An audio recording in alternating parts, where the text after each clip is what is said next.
Synchronous generator का एक और बेनिफिट होता है, हम फील्ड वाइंडिंग में वोल्टेज बढ़ाते हैं तो ज्यादा मैग्नेटिक फील्ड जनरेट होगा और जनरेटर आउटपुट में ज्यादा ईएमएफ जनरेट करेगा। तो जब जनरेटर पे लोड कम या ज्यादा होता है तो हम फील्ड वाइंडिंग के वोल्टेज से जनरेटर के आउटपुट को कंट्रोल कर सकते हैं।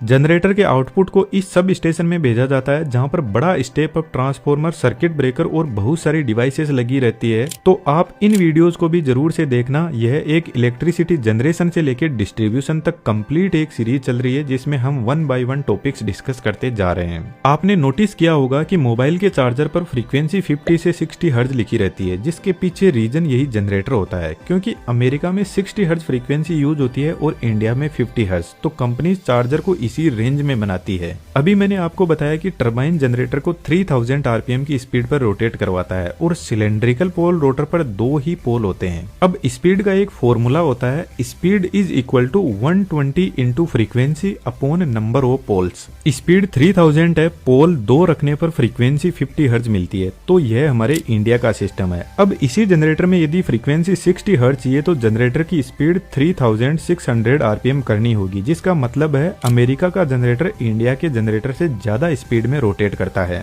लेकिन सेलिएंट पोल रोटर में 4 पोल लगे हुए हैं और हम चाहे तो नंबर ऑफ पोल्स को बढ़ा भी सकते हैं। फॉर एग्जांपल 16 कर देते हैं। फ्रीक्वेंसी 50 हर्ट्ज फिक्स है तो स्पीड मिलेगी 375 आरपीएम। तो जहां पर कम स्पीड होती है वहां पर इस रोटर को काम में लिया जाता है। इस जनरेटर में बाहर से भी डीसी सप्लाई दी जा सकती है और रोटर के शाफ्ट पे एक छोटी डीसी मोटर का मैकेनिज्म बनाकर कम्यूटेटर से डीसी सप्लाई को फील्ड में दिया जा सकता है।